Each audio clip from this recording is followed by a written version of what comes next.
in terms of the Lions, like it's the kind of thing that's always going to be in the back of your head a wee bit. You know, there's obviously a lot of rugby to be played between now and then, and you know, if the team was getting picked now, I don't know if I would be picked or not.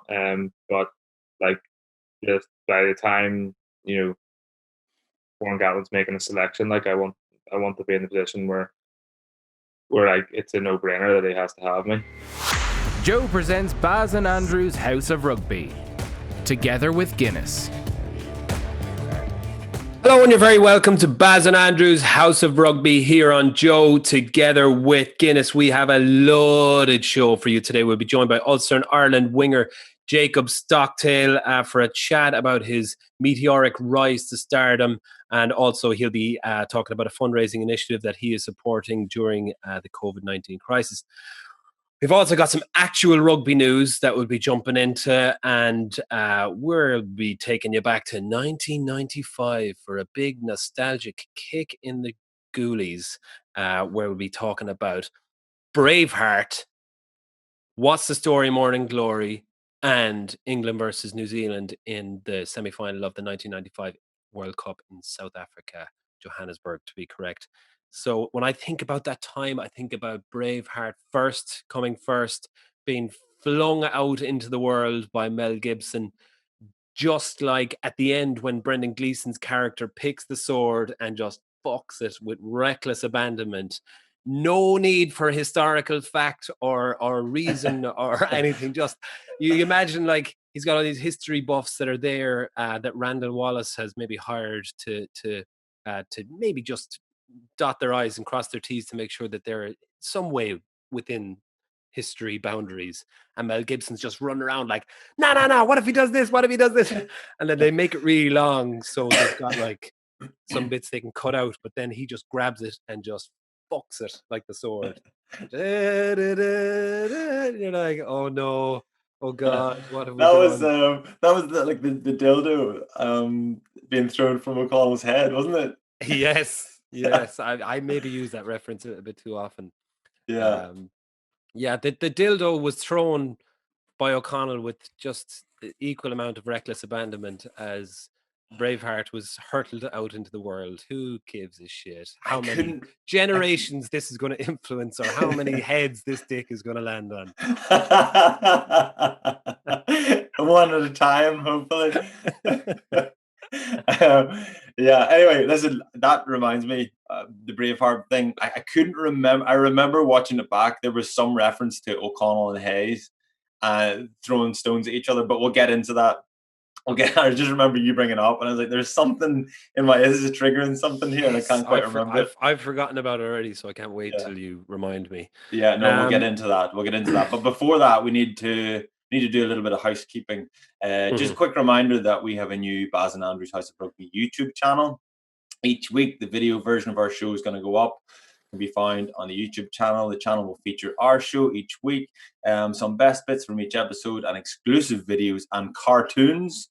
Our best movie moments went up last week, which I watched that, and I think I hope people understand that we are not taking ourselves as seriously as we appear to. We certainly are not movie critics, but people are falling for it, Barry. People are falling for it. Yeah, yes. I think that's season 3. We're proper movie critics. Season 4, I think we'll get into economics, and then we'll see how we go from there. Yeah, so people are falling for it. We've got 500 people subscribed already. I don't know what they see, Barry. I don't know about you. So please do continue to keep falling for it. Have you seen what people watch on YouTube? With people like, I walk into my brother's house and there's the kids just watching other kids playing with toys, or grown men playing with toys. So look, if they can do it, we can talk shite about movies. So yeah, we can compete. Fair enough. There's no ceiling with this stuff, right? Yeah.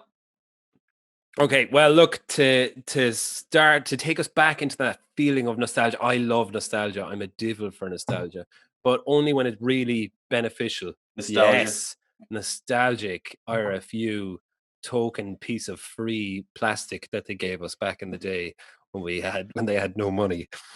So I had the most nostalgic dripping week ever.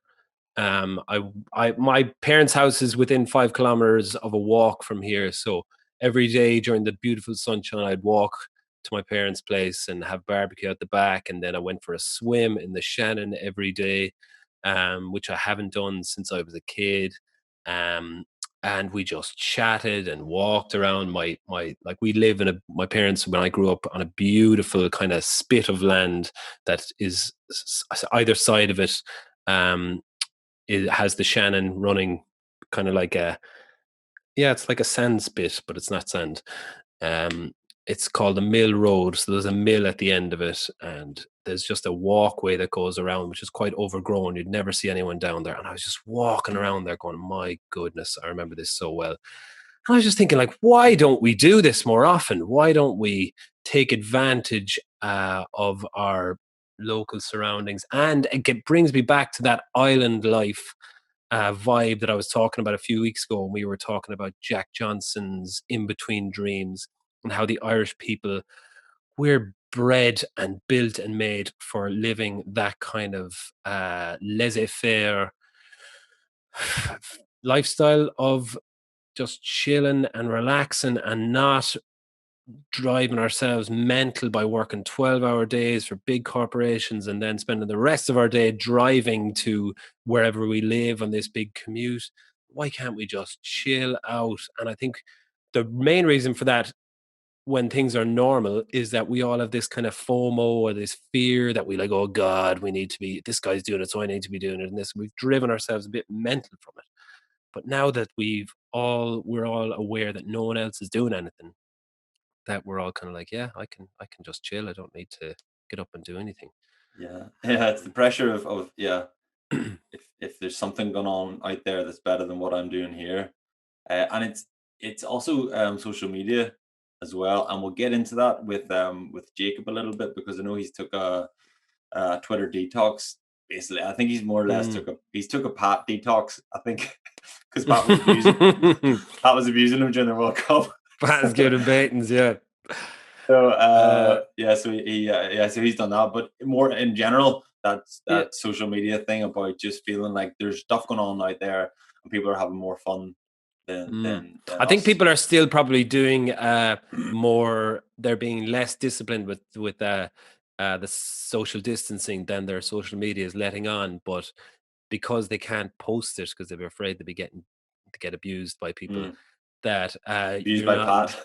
Pat. Yeah, you're not looking at people on social media doing loads of different things. You're just happy enough to sit in the garden and just chill the beans. Yeah. So when I was on these walks, I got this nostalgic trip back to when I was but a 15, 16, 17-year-old and flirting with young love and then watching normal people coming to a conclusion last night. It all just triggered that part of my life. Do you remember that well when you were, God, trying to mature? Like, I think the whole show is about maturing. Is it a relationship maturing from Coming of age? Yeah, when you're supposed to be an adult at 17, but you're not really an adult at 17, but the world is telling you that okay, it's legal for you now to have sex. It's and then you're supposed to be physically, mentally, emotionally developed, but clearly you're not. You're the opposite. Your brain isn't probably fully developed till your mid-20s. But we put all these pressures on ourselves that we've to kind of get in relationships, and man, that's an awful time to be alive when I can remember being like getting into relationships and thinking, how do is this it now? Do I have to do this for the rest of my life? I'm only 17.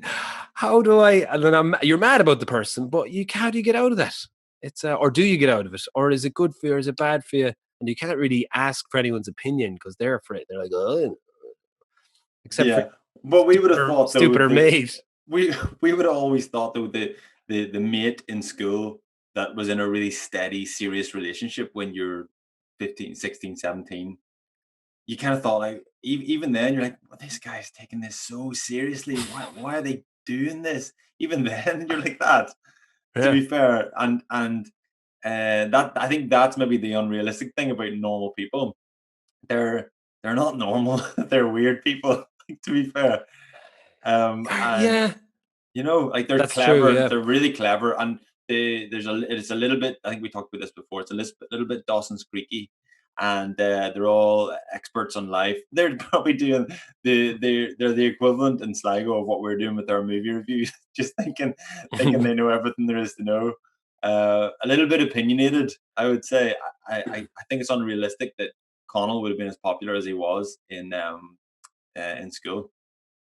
Why? Because he was very good at sport though, Yeah, but and he's good looking. that's not enough, especially now. So back when we were in school, it was good enough to be good at sport. It's back to 22 Jump Street. Um, Mm, Jonah Hill and what's his name? Channing Tatum. Channing Tatum. Channing Tatum was just the meathead jock, and we were obviously the meathead jocks in school because we were good at rugby. So that was good enough, like to be in the cool crowd. But I think nowadays it's different. Jonah Hill's the cool kid now, not Channing Tatum, and he was Channing Tatum.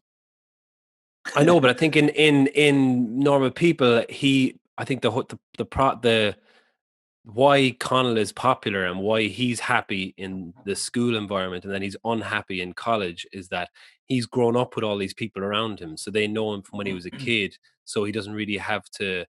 Uh, I don't know. He doesn't have to show off. He's good enough. He's good at sports. So they take him for that.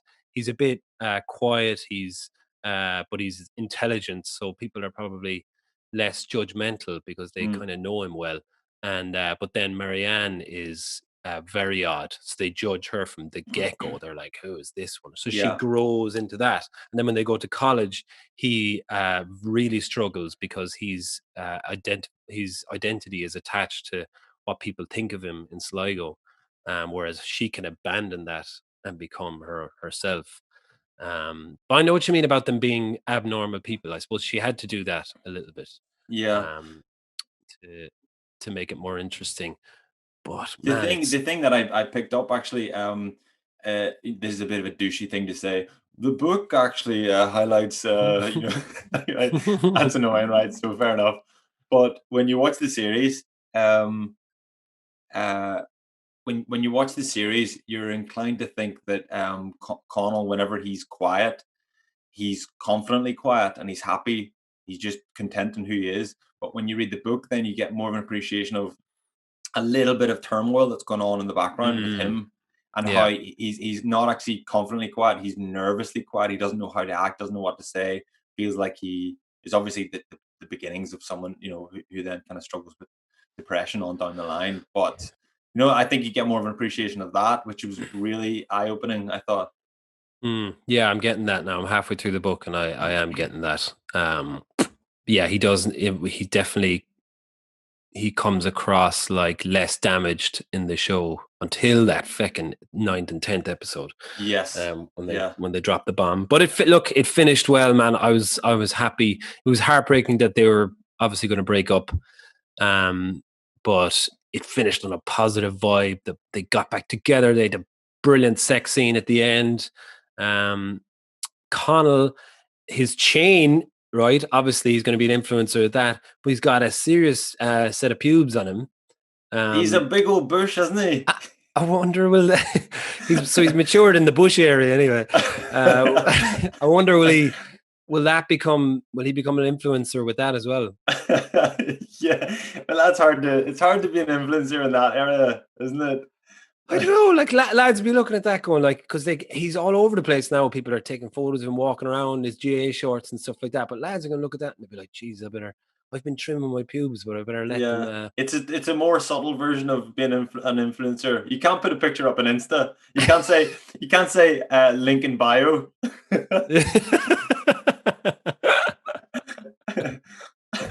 Just take a peek into his trousers. Yeah, not bad. Not Yeah, bad. yeah. Well, look, yeah, I was delighted with how it ended. And I've been looking into Sally Rooney a little bit, the author. She's an interesting lady. Hmm. And I think she might be on board. She's a bit of a Marxist, actually. Hmm. She's very against capitalism and consumerism. So I think she is also on board for my island lifestyle. That this kind of colony or what do I want to call it? Uh, this way of life that I'm going to start. So myself and Sally Rooney.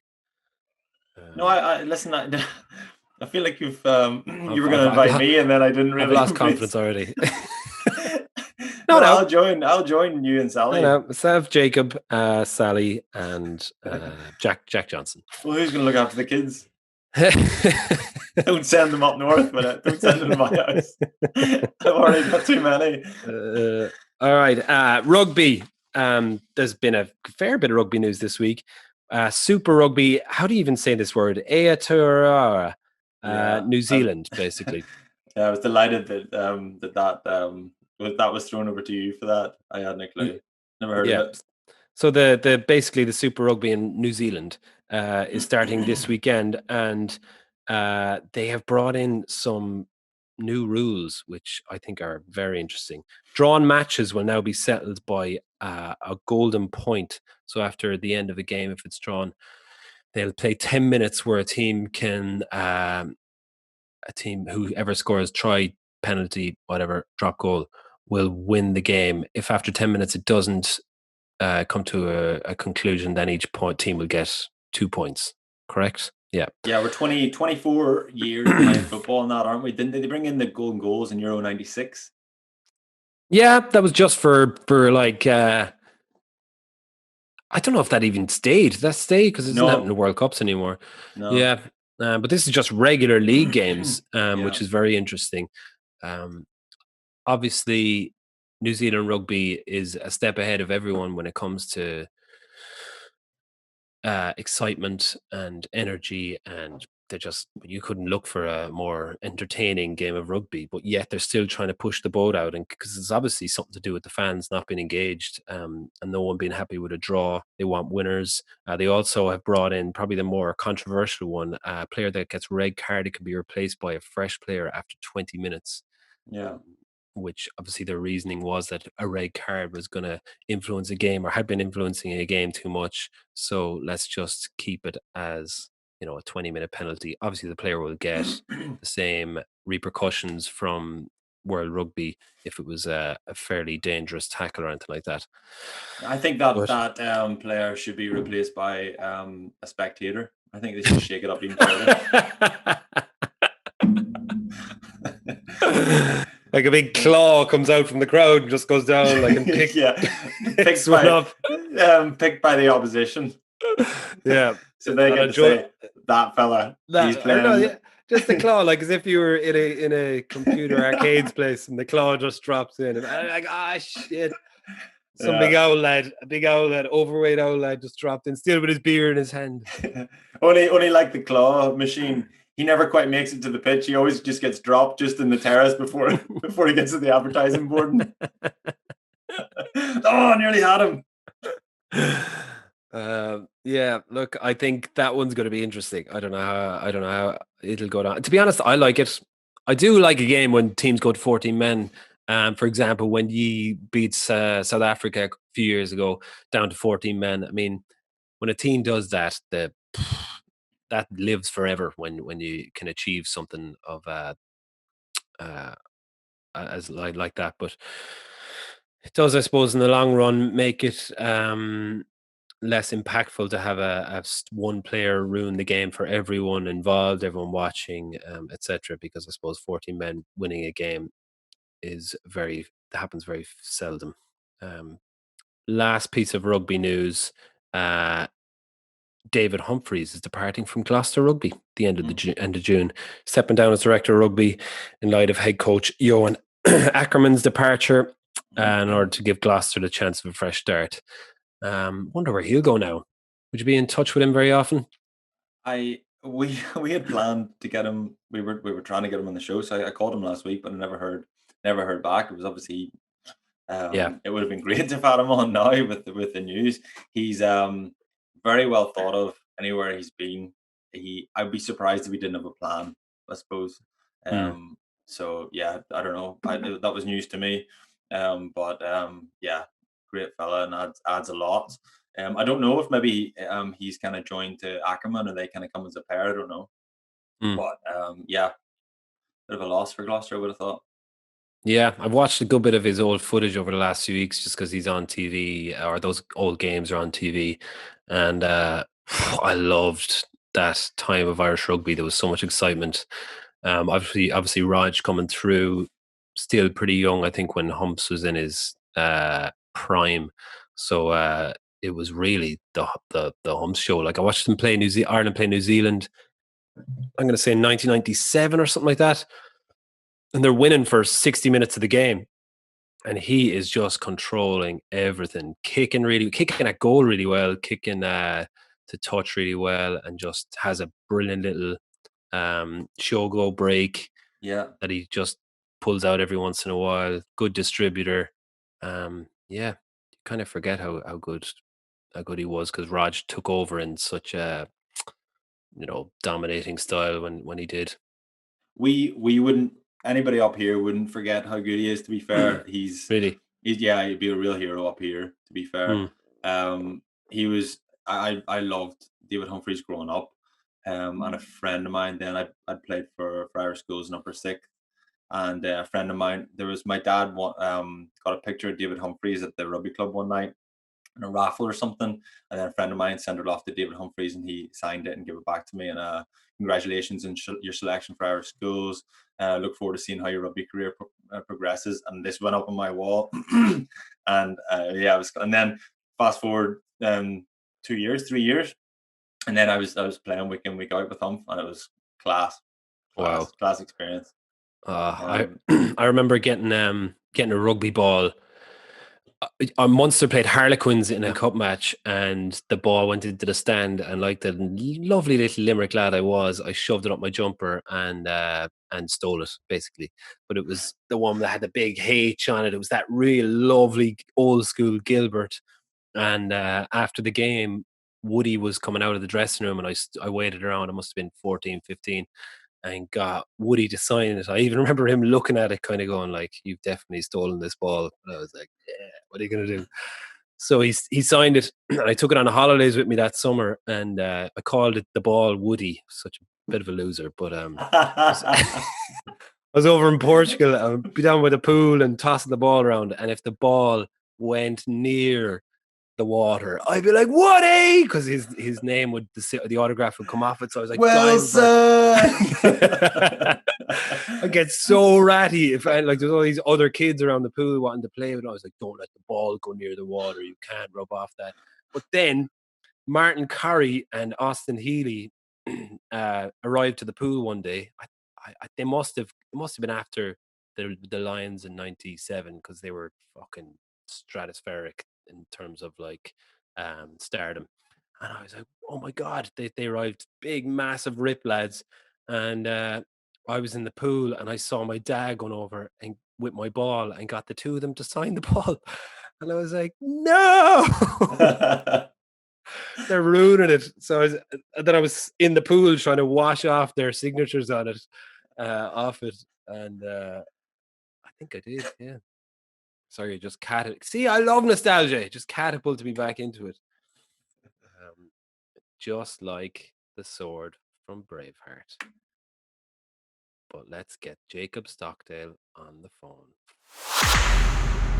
Okay, we've got Jacob Stockdale here. Jacob, how is isolation treating you?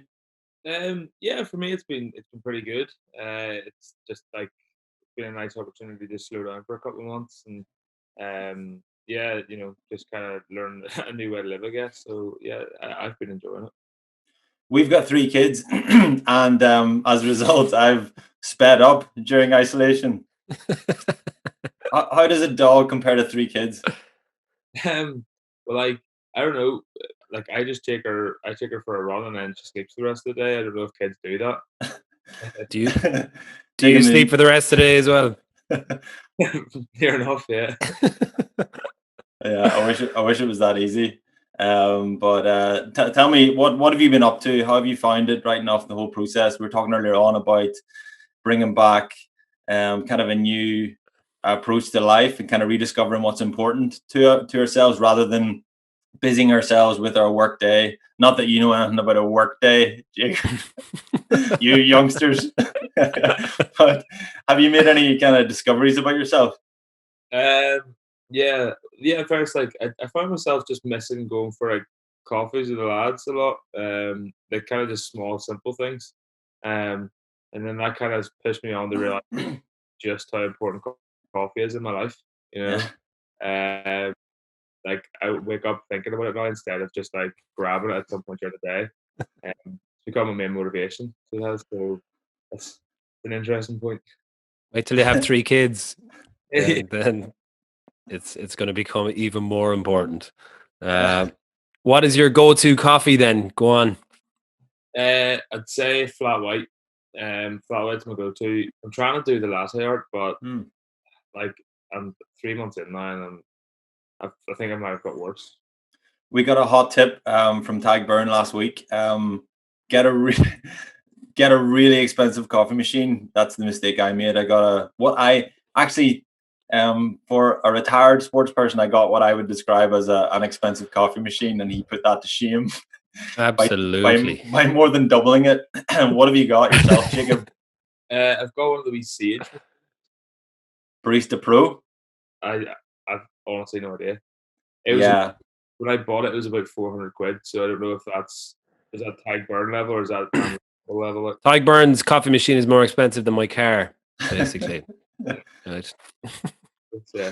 I see. I love coffee, but you know what? I'll keep drinking my bottled water before I'll spend like a couple of grand on a coffee machine. Yeah. I know. I love coffee, but I only love it as much as me being tight allows me to kind of push the boat out on it a little bit. But apparently, anyway, the hot tip from Tag Burn was the Sage machines are very difficult to get the milk frothy enough to make good latte art. There you go. Yeah. So testing the fails, what you're saying. Well, that is a negative interpretation of what I said. I was trying to kind of reassure you that all is not lost. You can just try harder, really, or it's an excuse for you. But tell me, what else have you been up to? You're talking about getting out of bed for your coffee. So I'm just seeing this kind of get up and go, revitalize Jacob Stockdale. And then, can you tell us a little bit about your Twitter detox? My what?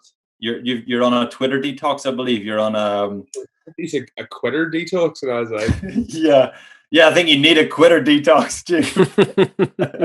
That's not what you need. You're fine. You're going great.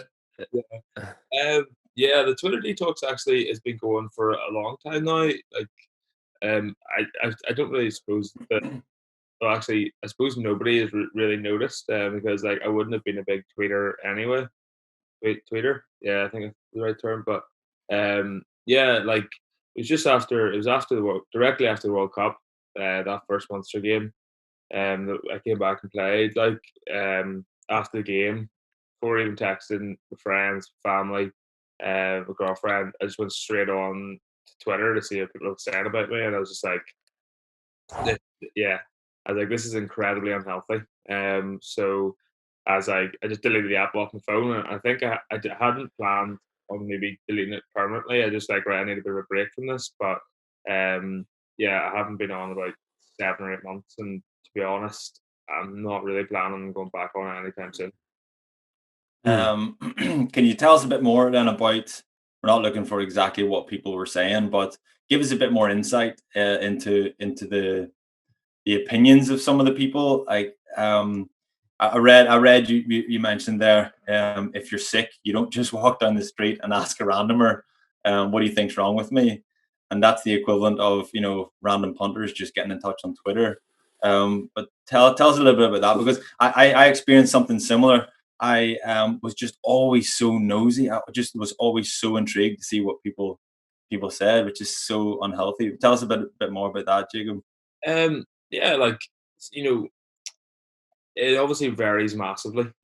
You'd get like the classic Twitter trolls that would be like tweeting you like horrible stuff, being like, like kill yourself, like, like fucking hell. Genuinely, really offensive stuff. Those didn't bother me that much, weirdly enough, because I knew they were just saying these things to get a reaction, and it probably wasn't their actual opinion. They were just like out there to get a bite out of you. So those didn't really bother me that much. But it was more. Did you like those? Did you like those ones? Yeah.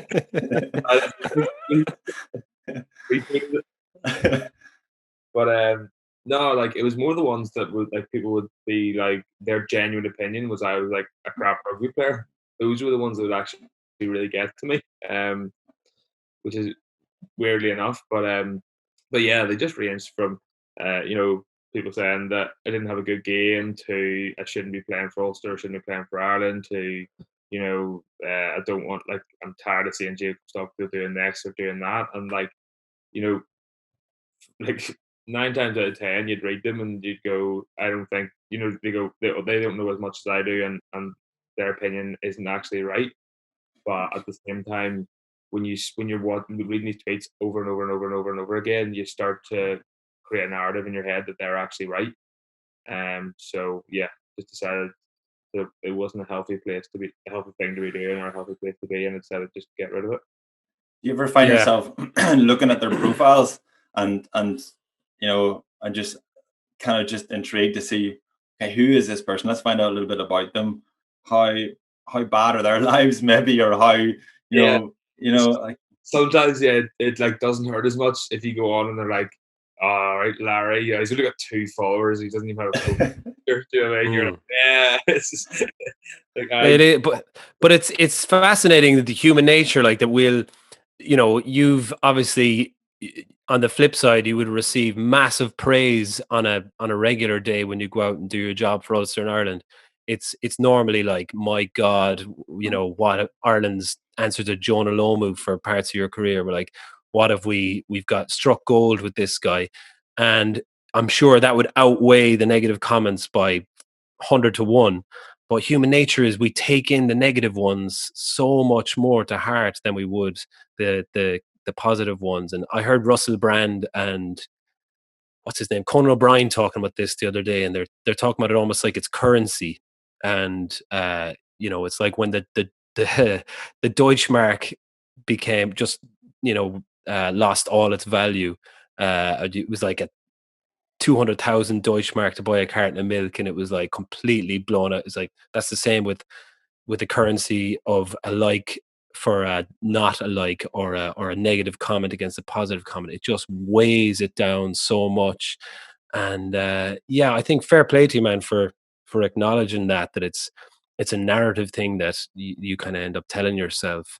But like, do you do you kind of do you still take that on board? Is that like, is there what you call it, a mental health, Jesus, what are they called? Is there uh uh Penguin? sports psychologist in Ulster Rugby that has helped you with that, or is that something you just adapted yourself?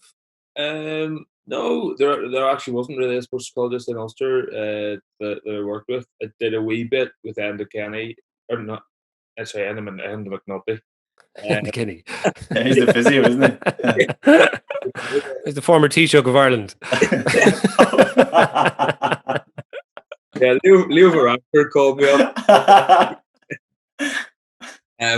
Sorry, Enda McNulty, who's the sports psychologist in Ireland.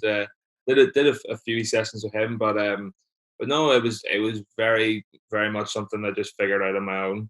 It was just something that I decided like that I needed to do, or that I needed to do for my own like just well being. And yeah, I'd say there's definitely a few like trial and errors in the sense, like because I went through a period where I'd read all those comments and like I'd get angry about them and they kind of motivate me to play better. But then when you read all those comments and you don't have a great game, and then there's more comments, it really backfires on you.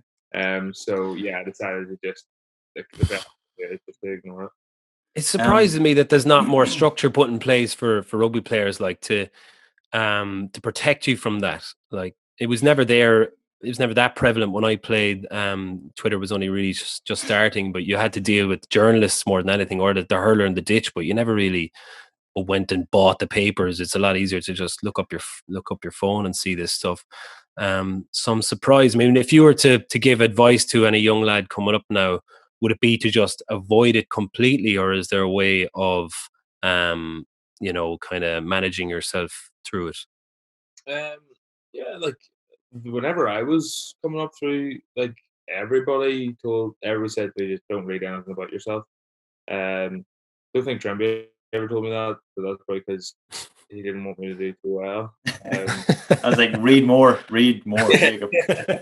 And then I'd be tweeting him directly. You can fake accounts. No, like there would have been boys like I remember Roy Best telling me like just don't read anything about yourself whenever whenever it was actually I was just after the first like the 2018 Six Nations, and like I was at that point I was kind of like Bestie, like I'm going to read stuff about myself because it's all great at the moment, and I suppose it's going to be whenever it starts to not be great every single time you step on the pitch is when you start to that's when it starts to affect you. So yeah, my advice would be the same as it was for me. Was just don't read anything, and do that from the start so that you don't have to figure this out when you're 3 or 4 years into your career. It was timely of Rory to give you that advice. Just whenever Barry was saying there about clubs being more proactive and kind of shielding players or looking after players a little bit more, it's the potential pitfalls of that are like after the Munster game, for example, someone coming in the change room saying, you three there, all of you, don't look at your phones because you were really crap today. it's like and so Rory saying that to you in 2018 is perfect timing. But if he'd said that to you, after a bad game, then it's him acknowledging, it's him more or less telling you did not go well today, which is even more hurtful because he knows his stuff or he knows what to anticipate. Yeah, I start using that like in the future, like a nice way to tell somebody they had a crap game. Checking Twitter, buddy. And your phone off. We used to. I remember Bordeaux. Do you remember Bordeaux away? I think you were on the bench, were you? I was on the bench. Yeah, I didn't get on. And remember, Beagles getting a hard time on Twitter afterwards, and because we lost, we all decided to cheer ourselves up. Beagles, Paul Marshall. We decided to cheer ourselves up by searching his name on Twitter, which is not nice. Evil. It's obviously evil. That's what it is. It was Tommy. It was Tommy's idea. Or Tommy. You're a bully, Trimmy. What about extending it further? Like Instagram obviously isn't the type of platform to be getting criticism. But I know you talked about how much more effective you've been with your time, or less time just sitting on the sofa, just getting lost in a rabbit hole of kind of Twitter.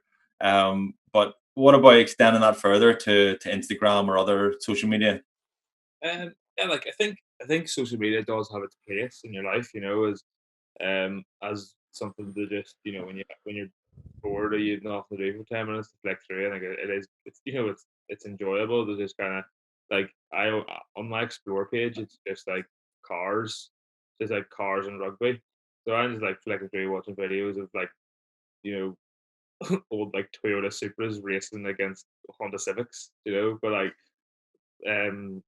so I think like there definitely is a place for it in that sense, and I found that Instagram, it's people have to go to more effort to attack you on Instagram. Like they need to Time's up, is it? Yeah.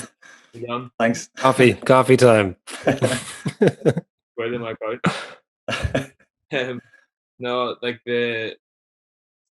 so I find that Instagram is actually quite a good place to just kind of go. It's a positive place, yeah. Definitely, I think it's a lot more positive than Twitter, so I haven't really found that issue with it yet. But that being said, like I have found myself naturally probably being on social media less, just because there's one less app to be flicking through. Yeah, you mentioned cars there. I know you've made a recent purchase and you've been doing a bit of work on a Mustang. Is that right?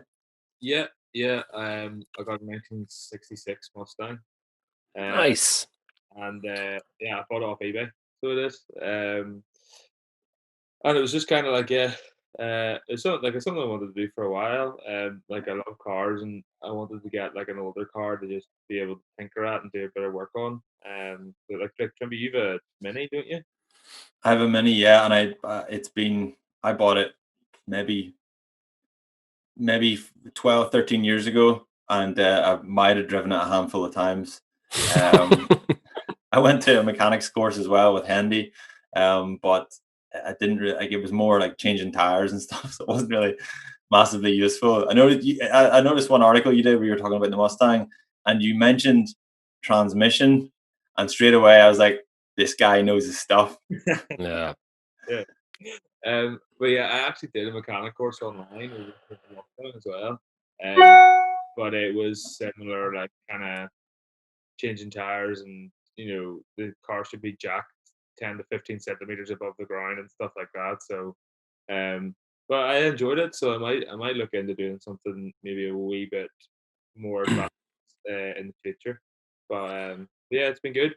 Like lockdown's been a good opportunity for me to get to do a bit of work on the Mustang. So like I replaced the suspension in it, and rewired it. Jesus. The suspension was a scary job, as it was, because with coil springs you have to obviously compress them to get them out, and like these springs are used to hold up like a 2-ton car. So whenever you use a special machine to compress, like it's like 4 hooks, if that makes sense, like facing the opposite way from each other, and then you like just tighten it down, and the hooks pull the spring together. But they do have a bit of um, a reputation for slipping and people losing hands or lives. So it was Jesus. a really nervy thing to be doing. Like, but Yeah. And where did you learn to do all that? Was that something you did as a kid?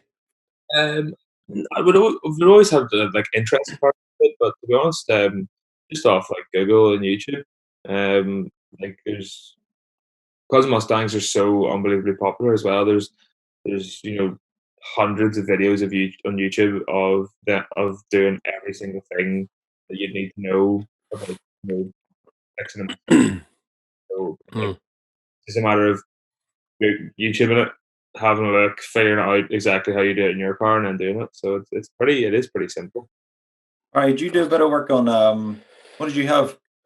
I had a 1979 VW camper van, one of the old school ones, with the big bay window and the bed in the back. First car I ever bought 20 years ago, I'd say. Um, and I didn't have a clue, and I still don't have a clue about cars. And I remember the first week I had it, we planned on going for a holiday up the west coast and do a load of camping stops all the way up. And got into the car Monday morning. It was rather than going abroad, I think I was academy at the time or something like that. Rather than going abroad, I was like, I'm going to stay at home. And turn on the engine. It was pissing out of the heavens, typical June morning here. And the wiper motor had broken. I was like, fuck. So obviously didn't have a clue how to do it, how to fix it or anything, but there was 2 little hatch windows at either side of the kind of main side windows, and you could flip them open. So I flipped them open and stuck my shoelaces out either window and tied them onto either of the wipers. And then if I pull them this way, they'd go up. And if my girlfriend pulled them that way, they'd go down. So we're just driving like this. She was like, I'm not doing this. I was like, it's grand. And then I rang a mate of mine on the way up, and he was like, if you cut a potato in half and you put the potato juice on the windscreen, it'll create a film and the water will run around it. But there was just fucking potato juice on the window. So I stuck to my shoelace idea, and it was pretty cool. Like, because it's a flat window, you get away with it. It's not like the water kind of ran off pretty quick. But yeah, it was. It kept me busy throughout my half of my career. Anyway, I'd always spend a bit of time trying to learn how to, even do electrics or take batteries out and stuff like that, and just do the more interior. I was more of an interior designer than the actual taking out a fucking engine or the suspension. That was not my game. Was there a module, Jacob, on your mechanics course on potato juice? of his fellow actually. Yeah. Very nice wee bit of kind of just managing to hack your way through. I remember Tommy had a Beetle as well, didn't he? I Yeah. remember having loads of chats with Tommy. It was the same color as that rotten snot luminous green as my one. So we used to be always chatting about it because his was Volkswagen as well. What color is yours, Chimby? Mine was more of a bottle green. Quite nice, actually. What's that? Yeah, it's quite nice, is it? It is. It's nice. Yeah. It's. I intended whenever I finished playing, I was like, right, I'm going to spend the summer getting it sorted out, and then just never got around to it. My dad every now and again, just it's sitting up in my garage at home. My dad every now and again would try and start it up. Sometimes it starts, sometimes it doesn't. The only thing we did to it was that we changed the choke. And I don't even know what. Remember chokes. I don't know. You remember chokes? You'd be too young for chokes, young Jacob. You wouldn't know what choke. This fella. But it was just a bit of a notion for me and never really took off. But we need to chat a little bit of potential rugby, Jacob. But actually, before we get into the rugby, tell us a little bit about you're involved in a fundraising campaign for mental health. Yeah. So Aware are a charity partner of Maxwell, and I'd be very involved as a brand ambassador for Maxwell. So Aware came and just kind of explained to me exactly what they were doing, and I thought that it was a brilliant kind of opportunity to get involved. So they're running what they're calling the Phone a Friend campaign, which is pretty much what it says in the tin. Obviously during lockdown, there's a lot of people who are isolating by themselves, and it can be a real tough time for a lot of people, especially people who have been living with underlying mental health conditions and like bipolar. So it's just really it's an opportunity to reach out to a friend and to just make a phone call that might make their day for kind of 5 or 10 minutes. And then after you've made that phone call to then donate to Aware, you text phone a friend to 50 300, and you donate €4. It's obviously a really worthwhile cause, and Aware are struggling right now in terms of fundraising because they've had to obviously cancel a lot of their fundraising events that they would have been bringing in money from. It would make my day if you called me, Jacob, if I'm with the 3 kids, and I would just pretend it was a work call. Anna, take this. Yeah. Jacob Stockdale. Yeah, Anna's like, take answer it. that. It's Barry. You talk to him way too much. Don't answer that. Yeah. No, good. I might change your name in my phone, Barry, to Jacob, and then Anna will approve me answering the call. No, we're not taking the piss. It's obviously great stuff and very good of you to get involved. And obviously kind of keeping yourself active and keeping yourself up to just doing some good out in the community. So fair play to you. So yeah, rugby wise, let's get into it. We'll get in trouble. Pat, our producer, he would have been one of the ones that would have been tweeting you in the change room in Munster, by the way. Mm-hmm. And now the thing is, he has your number, so you can delete Twitter and he'll just text it to you. So tell us a little bit, Jacob, about some of the young lads coming through Ulster. Obviously, being an Ulster supporter myself, it's been great to see what Dan McFarlane's done. He's brought a lot of young guys through, and he's got rid of a lot of dead wood, like myself. And one of those guys is Stuart Moore. There's a lot of talk about him. I don't think you didn't play under 20s with him, but I'm sure you know him as a young guy coming through. Tell us a little bit about him. Yeah. He's a serious talent. Like he's one of those players that just everything seems to come naturally to him. Like really good passer, kicker, like good feet. He's a very, very talented all rounder. And I think he's actually, like, from what I can gather, he's been working pretty hard over this lockdown period. Like he ran a 4:20, 4:25 Bronco there, which is quick for a center especially. So how does that compare then to where would that be in the pecking order? I think he was second. Really? Shanners, really? Yeah. I think Shanners beat him, but so he's he's right up there in terms of like his fitness, which would probably have been one of his weaker areas. You know, like kind of earlier on, in his career. So he's really he's really shaping himself up to be a very talented player, and there's no doubt that he'll get plenty of caps for Ulster. It might have been his first touch for his first game away at the RDS, and he produced the most ridiculous offload. Do you know the one I'm talking about? Yeah, I do. He Like, supposedly, no, I wasn't there, but apparently before he was going on to WMP, the message that Paley sent down was just like, keep it in the hands, like see it, no offloads, like his first touch of pulls that out of his horse, like so. Yeah, he's seriously talented, be man. yeah, and then speaking of talent, obviously Albie Mathewson, Ian Madigan. What's the story on those boys? Do you know much about them? Have you obviously never played with Madigan, but what's your thoughts on them coming in? Yeah, they've come in. Obviously, they're like I suppose they're part of the team now. Although realistically, it doesn't feel like it that much just because we're not together. But Mm. involved in a few like Zoom calls and like meetings for talking about like backfield defense and talking about really just trying to talk about rugby to keep the mind occupied a bit. But they've come with some really good points and they've added a lot and contributed to the conversations we've been involved in so far. So I know that there's only so much that they can really add to the Ulster right now, but it bodes well for whenever they come back in, you know, like full time training, that they'll definitely bring a level of experience to the team, which is exciting. And then looking forward, then obviously it looks like Interpros in August. Interpros, like to me, all being at the one stadium, it reminds me of like a mini rugby tournament. You Ulster guys go and change over in that. There'll be a wee tent, and everybody gets their wee assigned spot.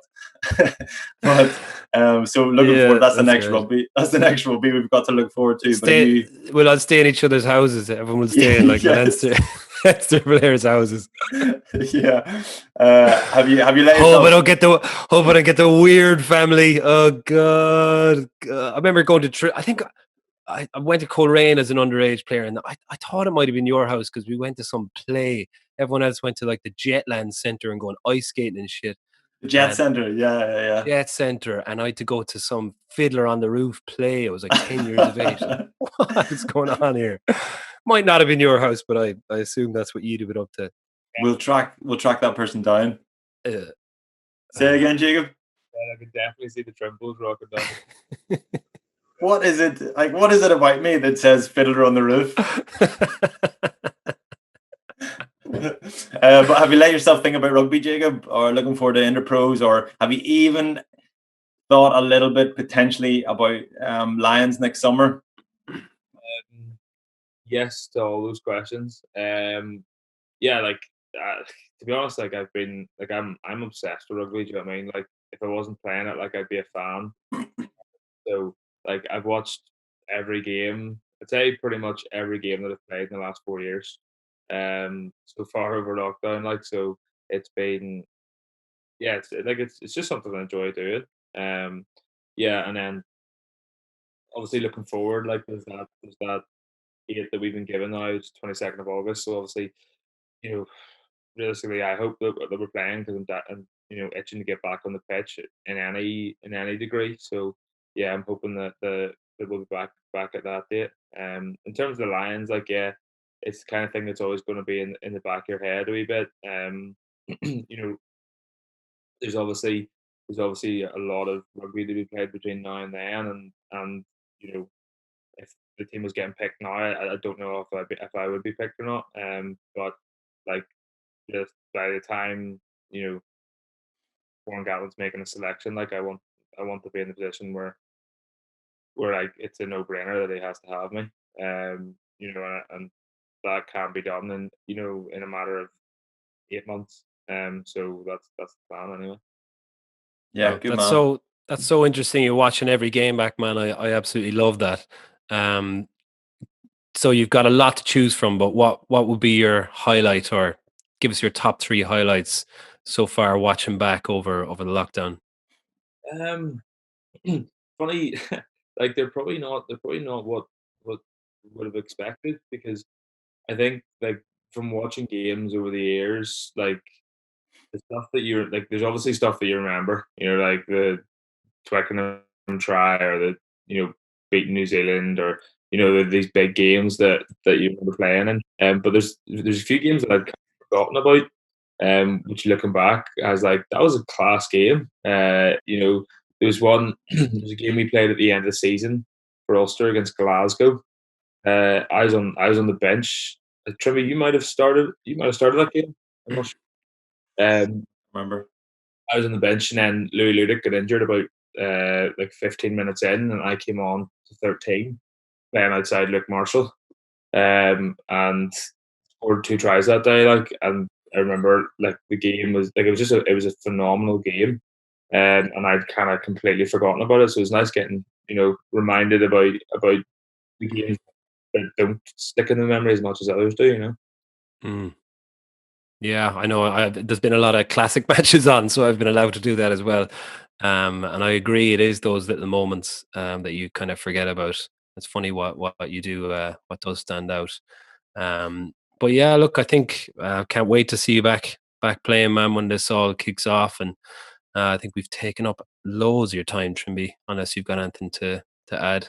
No, good stuff. Great to hear you're kind of taking a trip down memory lane and enjoying the nostalgia that myself and Barry are doing as well. We've got to go back and review the All Blacks game where we beat them in Chicago 2016, and obviously you beat the All Blacks, and then maybe Barry, you go back and review the time that you nearly beat them that time. Do you remember? No, not that. But Jacob, listen, great to have you on the show. Thanks a lot for coming on. Cheers, guys. Thanks for having me. Cheers, Jacob. Thanks, Jacob. Okay, welcome back to part 3. Over the weekend, we gave you all your classic homework to do, and which means each week we'll be discussing a classic movie, album, and rugby match. And we're taking you back to June 1995 this week, where we're going to start with probably the thing that reminds me most of that time of my life was the 1995 World Cup. It took over my life for that month of May and June. And probably the most outstanding result, and still one of the most outstanding results in any World Cup semi-final, was New Zealand beating the absolute bollocks out of England in Johannesburg in the semi-final, where Jonah Lomu really, I think, rose to proper stardom. Mm-hmm. Correct? Oh, Jonah Lomu, like, it seems the most obvious thing in the world for us to talk about Jonah Lomu, but it was just crazy how much head and shoulders, how far ahead of everyone he was. It's mad, isn't it? Like 4 tries, and literally, I don't know if anyone actually tackled him. I don't think they did in the whole entire game. Yeah, just looked easy, very easy. He probably only touched the ball like 6 or 7 times. Put one nice left foot spiral in as well. But yeah, they could have given him the ball all the time, like you would when you were an underage and you had one giant player. But they seem to do it sparingly, like they were playing with their food, kind of like your cat would be playing with the mouse outside. Yeah. Although then when you look at like standout performances in, like, going through the team, the Brook brothers, pretty class. Bash up, Walter Little. The drop goal from Brook. Sins and Brook, man. Like, they don't make number 8s anymore like that. He didn't kick it. He didn't kick it like he's been practicing drop goals. It didn't look like a natural kind of swipe, but it took off. It just soared. It was halfway, wasn't it? Halfway on 15, maybe. It was 40 meters. So it was on the 10-meter line and on the 15, which is at least 40 meters and probably more. But yeah, he would have gotten that from his own half if it was directly in front. But he then had at one point in the second half, he caught the ball. I think it spilled out the back of a scrum, and he put in a right foot spiral that actually went directly into touch. And then 30 seconds later, he gets the ball and puts in a left foot spiral, no way. Which actually rolled into touch. And he had another brilliant 25-yard pass for one of Lomu's tries. But Oh, look, it was. I love my favorite to be honest, was the start where the kickoff. Mertens is taking the kickoff, and he looks like he's shaping up to kick it to the forwards, and then he just turns and kicks it for Lomu, and you can just imagine 73 kg or Underwood and Will Carling dropping down on top of him, and you can literally see them just go shitting themselves. They run into each other, and they both just fall over, and Lomu just kind of tramples on both of them and picks him up, and he scores within 90 seconds of the kickoff. Yeah. Put it anywhere near him. Put it anywhere near. Who was it? Who threw the ball for the famous try of the 4? Who was it threw it? Basham threw it. Yeah. Chucked it over his head, bounced a couple of times. As long as it goes somewhere near Lomu, we should probably score all right. Yeah, and then obviously the most famous attempt at a tackle I've ever seen was my cat. The poor bugger just gets absolutely trampled. And I love the commentator who I can't remember who he was, but his reaction is so genuinely astounding. He's like, oh, oh, oh! He's like, what have I just seen? And then Lomu like slams it down. Man, I remember that so clearly watching it. I remember what seat I was sitting in my house and just being like, oh my goodness, here he is. This is rugby where it should be and how it should be played. You know, he's 120 kgs. What? No. Yeah. Was he? Yeah. His legs are tree trunks. And he's up against 73 kg winger. So when he catches Tony Underwood a few times, or Rory Underwood, one of them, and he just swings. Shirt swings. It was Rory, wasn't it? On the right. Yeah. And he tries to just like stick him and go. And he looks so confident, and it's such fake confidence. Like there's no way he's actually confident there. Lomu just goes. He could have thrown him into the crowd. He could have landed like 3 or 4 rows back, like a hammer throw. You're right. He was fairly kind. He just kind of threw him up against the boards, and he kind of looks over his shoulder as he's running off, and just kind of smirks at him. But you think like because Underwood has a couple of yards head start in him as well, and he's obviously lightning fast. You're imagining when you're watching it, going, "Oh wow, does he actually burn him?" No, he absolutely does not burn him. So yeah, watching that back was phenomenal. And there's a couple of brilliant moments, man. What's the English coach's name? Can you remember? Jack Rowell. Do you remember him? No. He looked like John Major, kind of like a politician, very much like a politician. It was bizarre watching him up in the stand. But after 20 minutes, watch this back. After 20 minutes, the camera flips to him, and New Zealand have scored their 3rd try and drop goal. So they're about 27-0 up, and I think it's the most England have ever been beaten by in a test match is by 27 points. And all of a sudden, they're 27 points down after 20 minutes. And the camera flicks to him, right? And he's in the stand, and he's sitting at the edge of a row of seats. And the commentator's like, Jack Rowell, well, looking well. And then Jack, as the camera's on him, this lady walks past him on the steps, walks down, and Jack Rowell sticks the head out and kind of checks her arse out as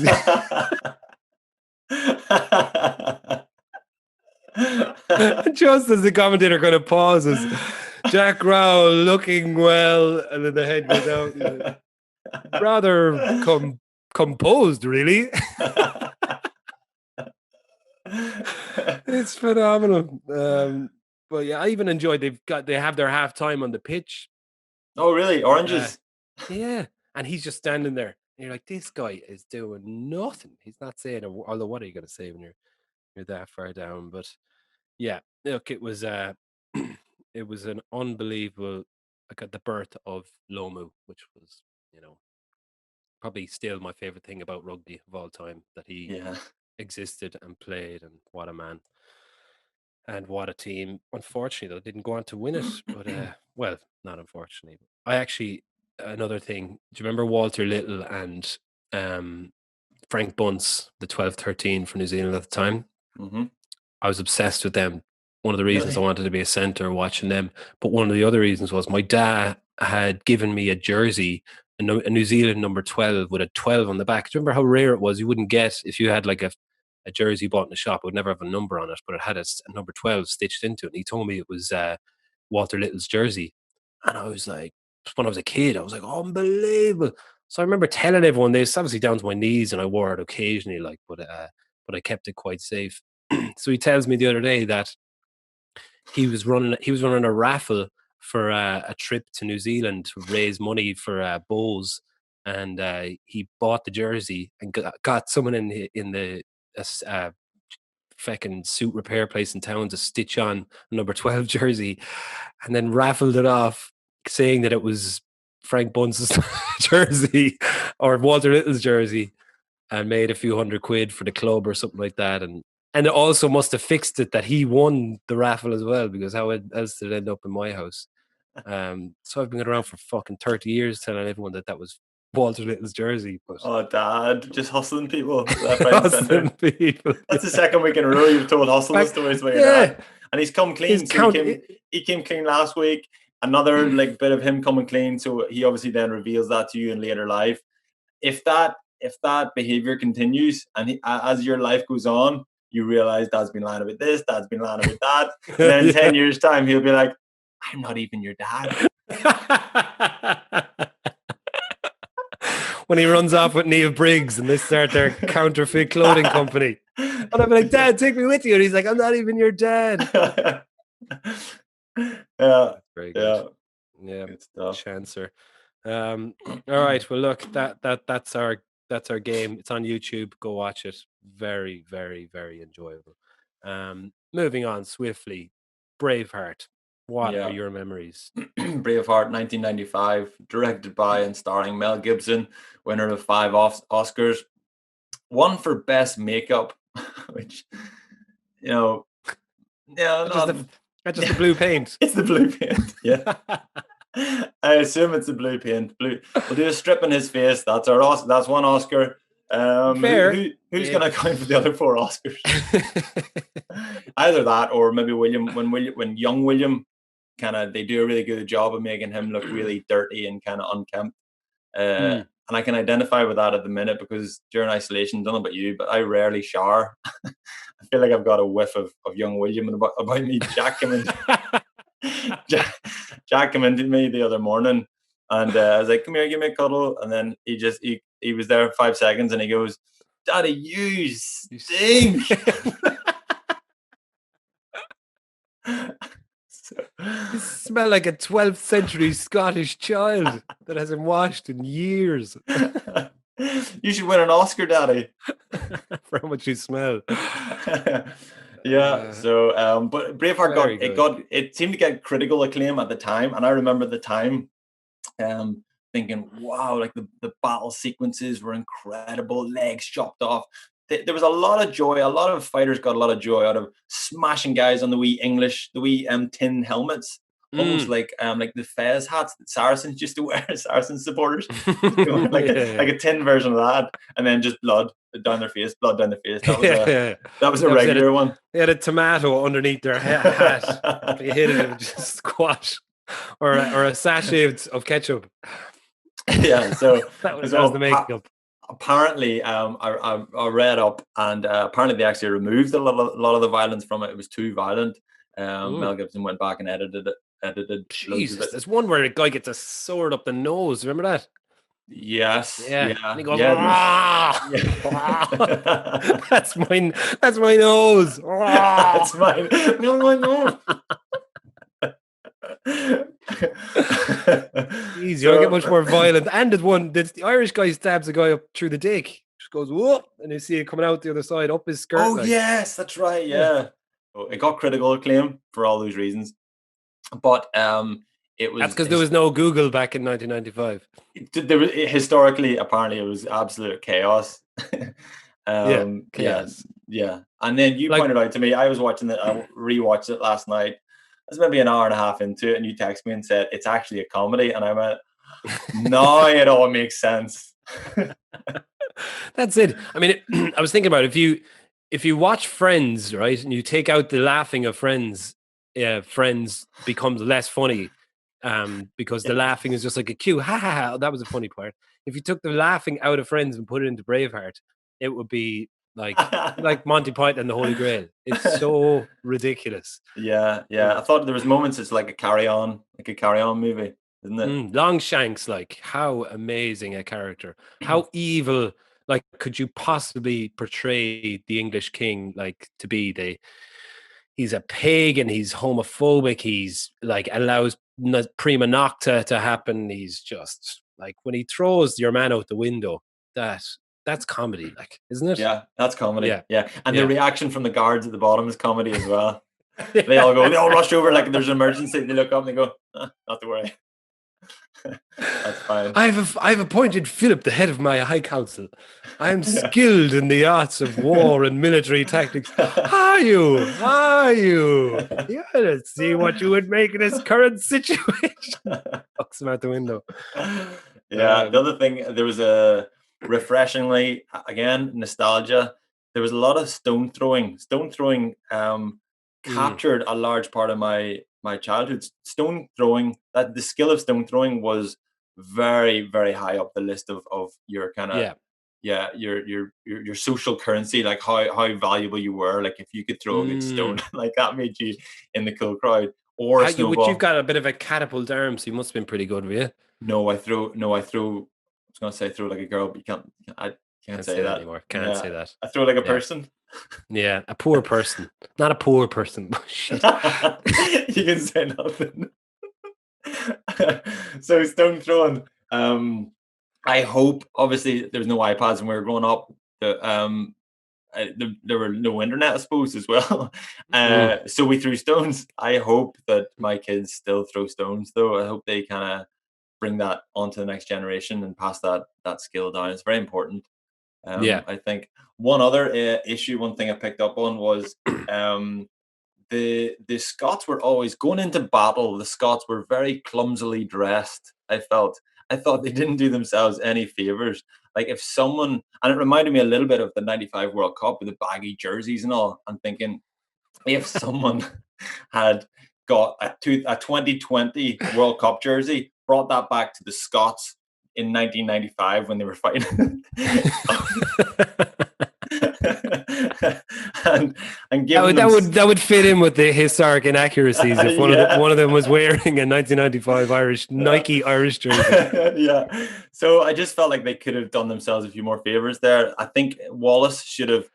His speech was very rousing, but it wasn't very practical. He should have said, "They may take our lives, but they'll never take our freedom. Oh, by the way, no kilts, fellas."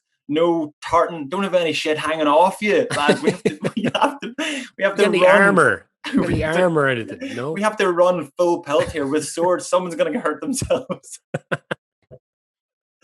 So, yeah, your sword snagged in someone else's little hanky thing. Yeah. So I don't think they helped themselves there. Wear something more sensible. I think should have been William Wallace's speech. Yeah. I don't know if that would have had the same impact. Look, it's but look, to be fair, if you take it as a bit of fiction, and if it was just a fictional story, which is like, obviously you can come on here and be like a complete like douche and be like, it's so historically inaccurate and all that. I'm sure they're aware of it by the time, but you're like, it was so well put together, cinematically brilliant and all that. But how much of it has, do people actually believe that this is what happened? Do you reckon, like, it's gone on 20 years, 25 years now? People must be still thinking this is how it happened. This is how evil all of the English were, which obviously over here it's easy for us to believe that. But apparently, if you look into it, it's completely historically inaccurate. They were really sound.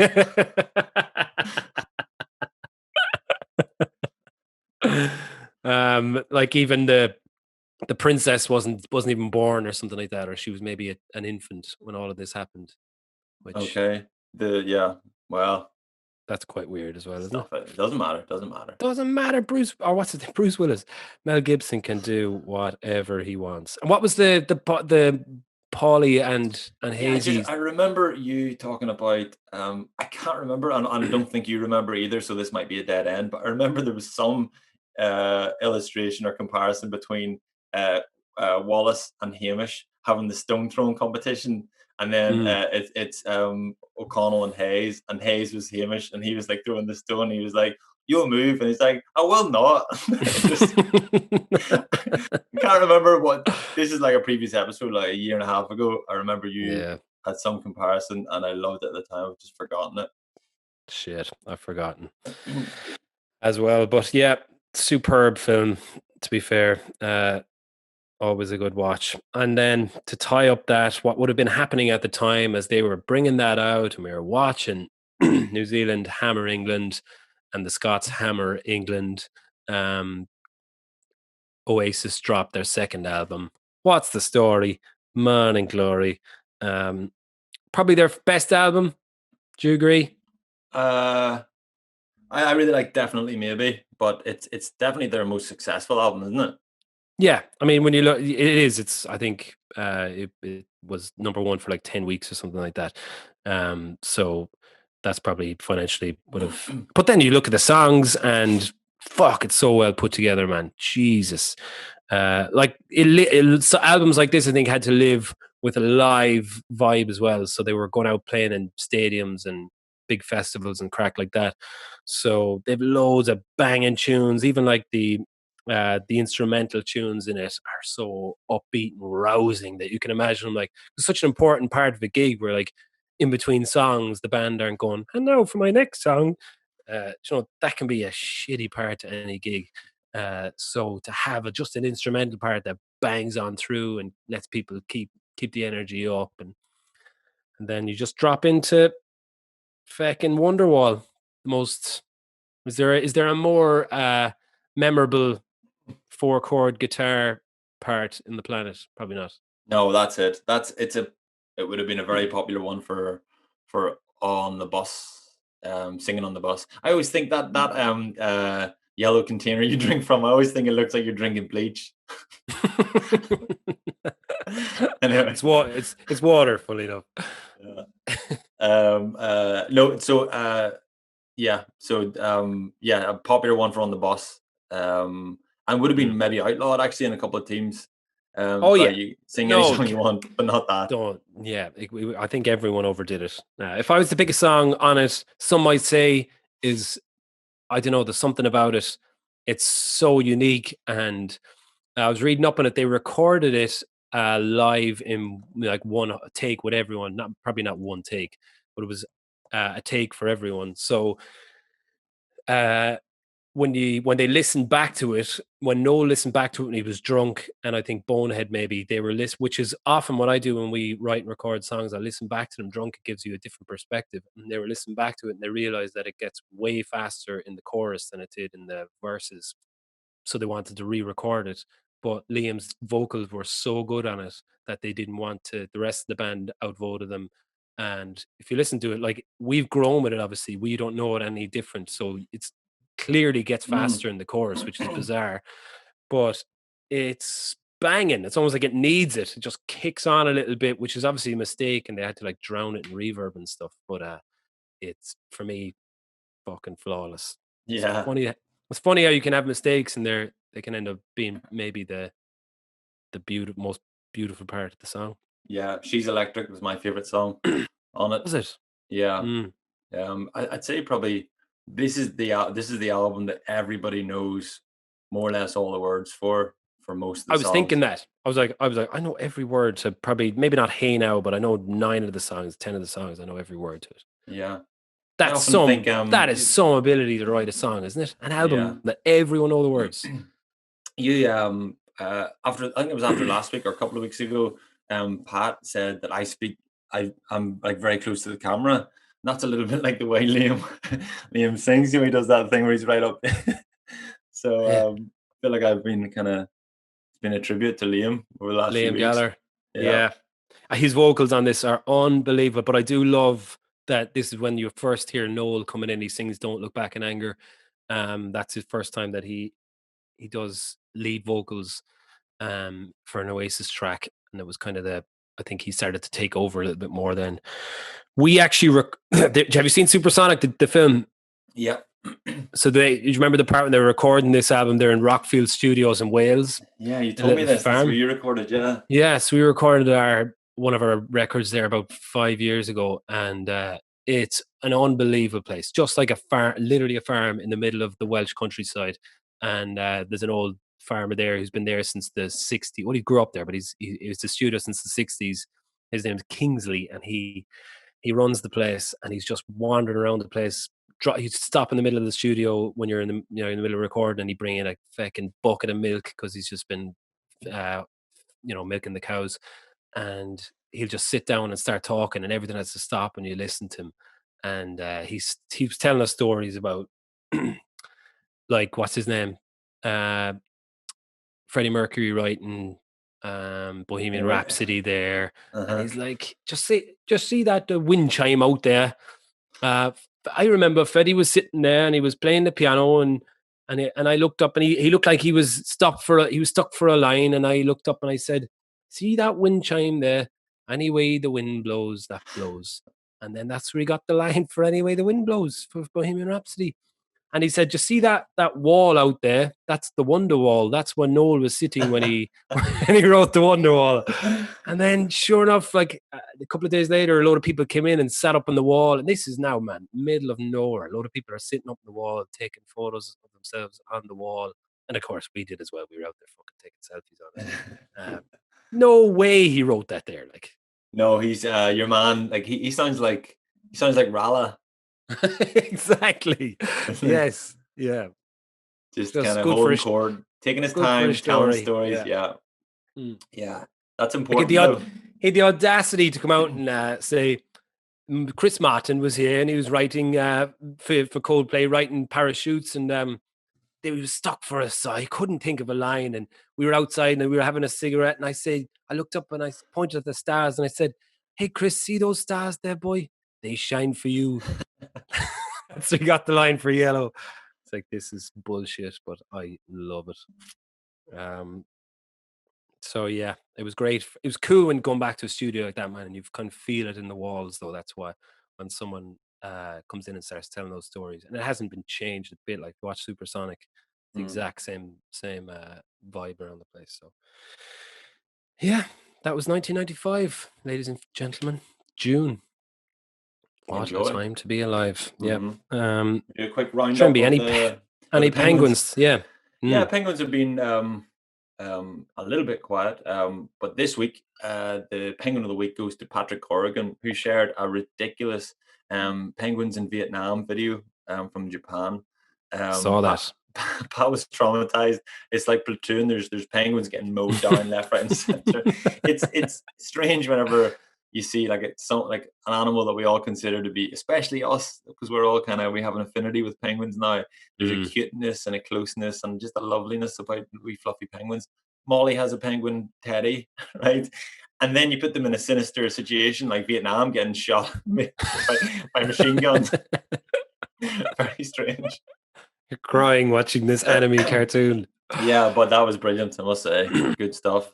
One other, who was it? Someone put into the group. They're using this like as like a community to, well, no, that, to be fair, that's what it is. But I think this one was taking the piss. Someone was looking for a dentist in the group to help them out. Was it a rugby related injury, or is he just looking for a dentist? He's just looking for a dentist. Oh, that's brilliant. Yeah. So it'd be good if it was kept.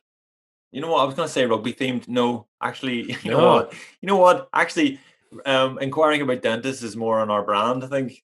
So penguin dentist. If there's a dentist for penguins, get him on. That's what. There was also a guy, an American rugby player, who's selling himself. Essentially, he sent in his video clips, looking to come over here and play some rugby, which I fully support that as well. Yeah, although his footage was taken on an iPhone from the side of the field, which may not help, but still enjoyed it. It's probably naive to think that we can pull any strings, but yeah, we'll do what we can for you.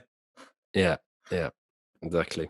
But, so who's Also Matt McKnight seems to have a cartoon on the way with the field and the fox. Yes, I'm looking forward to seeing that. Yeah, and the mouse and the cat. So Penguin of the Week was who? Patrick Corrigan. Well done. Well done, buddy. Alrighty. Cool. Look, that's it. That's more than enough, lads, to keep you going for another week. Thank you all for listening, and thank you for everyone watching over on our new YouTube channel. And a big thanks to everyone for putting the show together, to Pat, to Paul, to Diarmid, and to Anthony. This has been Baz and Andrew's House of Rugby here on Joe, together with Guinness. Party on, Trimble. Party on.